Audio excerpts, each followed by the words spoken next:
Next cinema నేను చేస్తున్నది కొత్తగా కమిట్ అయింది చిరంజీవి గారి సినిమా, యువి క్రియేషన్స్ వారి వశిష్ఠ గారి డైరెక్షన్ లో. తర్వాత ఆల్రెడీ కమిటెడ్ సినిమా చేస్తున్న సినిమా రామ్ చరణ్ గారిది, శంకర్ గారి డైరెక్షన్, దిల్ రాజు గారి ప్రొడ్యూసర్, దట్ ఈస్ దేర్. అది మైసూర్ వెళ్ళాలి ఇప్పుడు. ఈలోగా మధ్యలో చిన్న సినిమాలు చాలా చేశాను.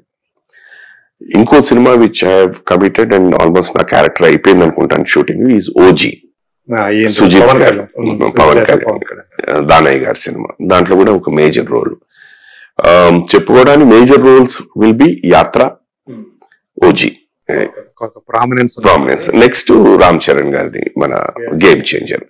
ప్రామినెంట్ గా అంటే సినిమా అంతట్లో దగ్గర ఒక 6-7 సీన్ లో కనిపించే పాత్ర. మిగతావన్నీ 1 day work, half day work, nice. ఒక సీన్ 2 సీన్లు ఉండేది అనమాట. రామ్ చరణ్ గారి ఇదేనా ఫస్ట్ టైం? ఫస్ట్ అండి, మై ఫస్ట్. ఏమనిపించింది మీకు?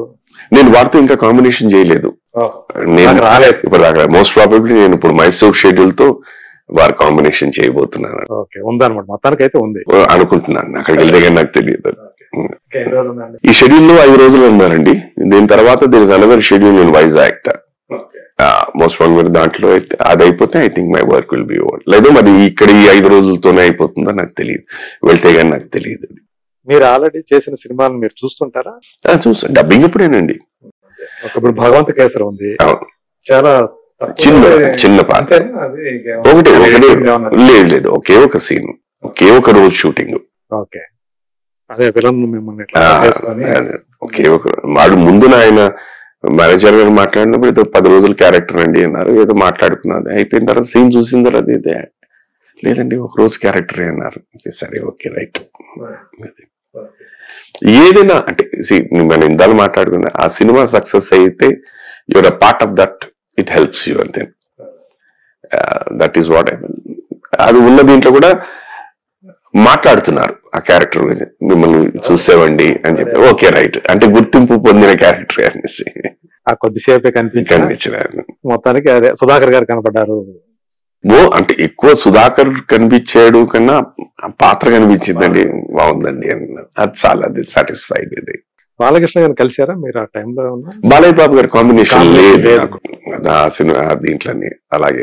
అలాగే ఈ సినిమాలో కూడా చిరంజీవి గారితో కాంబినేషన్ లేదు, అసలు లేదు. అసలు ఇది ఇది కూడా బిగినింగ్ పార్ట్ లోనే వస్తుంది. ఈ క్యారెక్టర్ వచ్చేసి అసలు there is absolutely no link అన్నమాట.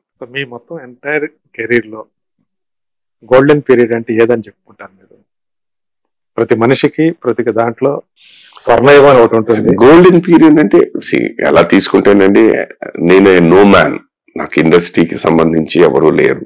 ఎక్కడో వైజాగ్ నుంచి ఒక చీపురు పుల్లలాగా వచ్చిన వ్యక్తికి శుభలేఖ అనే ఒక సినిమా వచ్చి అది ఆదరణ, ఆ క్యారెక్టర్ ఆదరణ పొంది ఇండస్ట్రీ నన్ను యాక్సెప్ట్ చేసి వర్క్ ఇస్తూనే ఉంది. అదే ఒక ఇది సక్సెస్ఫుల్ ఎనీ ఫిల్మ్ అంటే మనం ఏ సినిమా చేసినా ఇది సక్సెస్ అవ్వాలన్న భావనతోనే మనం ఒప్పుకుంటాం. సో సక్సెస్ అయిన ప్రతి cinema will always give you happiness. జీవితం అంటే ఏమిటి అన్నది నేను ఇందాక చెప్పినట్టు ఆ 7.5 years of lack of work plus television, అది నాకు నేర్పించిన. ఇప్పుడు ఈ ఏజ్ లో అట్ ద ఏజ్ ఆఫ్ 63 ఇప్పటికీ యంగ్ డైరెక్టర్స్ వాళ్ళు నా గురించి మాట్లాడుతూ నన్ను పిలిపిస్తున్నందుకు I feel very happy. Okay, ఈ తరం వాళ్ళు కూడా ఇది. అండ్ అఫ్కోర్స్ సినిమా ప్రస్తావన వస్తూనే ఉంటుంది. At the end of day అయిపోయిన తర్వాత నా పద్ధతి, నా ప్రవర్తన, నా ఇది చూసిన తర్వాత దే ఫీల్ సో హ్యాపీ అండి. We have to work more and more and more. ఈసారి ఒక సినిమాకి ఒక రోజు కాదండి, we have to make it. మన first time when I work with Anil Ravipudi garu కూడా అదే చెప్పారు. నెక్స్ట్ టైం ఒక సీన్ కాదండి, I have to use it. జరిగితే ఆనందం, జరగకపోయినా నో ప్రాబ్లం. మనం దాని గురించి బాధపడాల్సిందేం లేదు. 4 దశాబ్దాల నుంచి మనకి పని లభిస్తుందంటే ఇండస్ట్రీలో అది నేను ఎప్పుడు ఫాలో అయ్యే ఒక ప్రిన్సిపల్ అండి. నేను బాగా అంటే గట్టిగా నమ్మేది, నాతో పాటు ఎంతో మంది ఈ ఇండస్ట్రీలో స్టార్ట్ అయ్యారు. ఇందాలు చెప్పినట్టు కొంతమంది ఈ ప్రపంచంలో లేరు, కొంతమంది ఎక్కడ ఉన్నారో తెలియదు. అయినా కూడా నా ప్రయాణం సాగుతూనే ఉంది. దానికి భగవంతుడు ఇచ్చిన వరం. 2, ఎప్పుడు పై స్థాయిలో ఉన్న వాళ్ళని చూడను. అలా ఎదగాలి అని కోరిక ఉంది, లేదు అని అంటే నేను అబద్ధం ఆడుతున్నా. But at the same time నాకన్నా కిందనే ఎంతమంది ఉన్నారు అని ఆలోచిస్తా. అది కంపేర్ చేస్తే ఐఎమ్ వెరీ గుడ్. ఎప్పుడైనా శైలజ గారు ఈ క్యారెక్టర్ ఎందుకు చేశారండి అని ద్రోహి సినిమాకేనండి. చూడలేకపోయారా?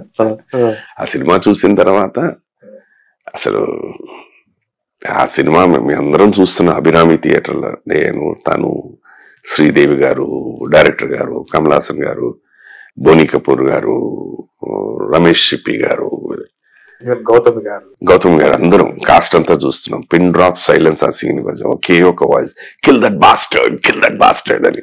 శైలజ నేను శైలజని ఎవరైనా చెప్పలేదు. 3 రోజులు పట్టింది తనకి ఆ క్యారెక్టర్ ఆ సినిమా నుంచి బయటికి ప్రభావం రావడానికి. 3 రోజుల తర్వాత అందరూ చూడలేకపోయారా? 4వ రోజు ఎప్పుడు సారీ సడన్ గా వచ్చి అర్థం కాలేదు నాకెందుకు ఇప్పుడు సడన్ గా ఎందుకు సారీ, నేనేం లేదు నేను వెళ్ళాలా అనేసి. ఇవాళ కూడా అండి, అది ఎప్పుడో 96లో వచ్చింది. నేను మొన్న మారేడుమల్లి వెళ్ళినప్పుడు కూడా ఆ సినిమా ప్రస్తావన వచ్చింది. మీరు కూడా ఆ సినిమా ప్రస్తావన అంటే అక్కడ అంటే నేను ఇట్ ఇస్ నాట్ సుధాకర్ అండి. నేను ఎక్కువగా భావించేది ఏంటంటే ఆ సీన్ ఇంపాక్ట్ అలాంటిది. ఆ కథలోని ఆ పాత్ర నేను కాక సుధాకర్ సుధాకర్ ఆ క్యారెక్టర్ చేశాడంటే కూడా ఒక ఎక్స్పెక్ట్ చేయరు. సుధాకర్ అనే వ్యక్తికి ఇంత మీరు ఇందాలు మీరు మీ ఇంట్రడక్షన్ లో ఉన్నారు, ఈ కోణం కూడా ఉంది. As an actor you should be able to give everything, plus minus అనేది. ఆ దీంట్లో అది కూడా నాకు పని లేని టైంలో వచ్చిన సినిమా. ఆ టైంలో చేసిన సినిమా అది ఇప్పటికీ అది బాగా గుర్తుండిపోయింది. బట్ ఆ సినిమా వాళ్ళు చూడండి, అంత పేరు వచ్చి అంత ఇదిగా వచ్చినా కూడా నాకు వేషాలు రాలేదు. అప్పుడు సినిమాకి అట్లాగైంది. ఆ బ్యాడ్ పీరియడ్ లో వచ్చిన సినిమా ఇది.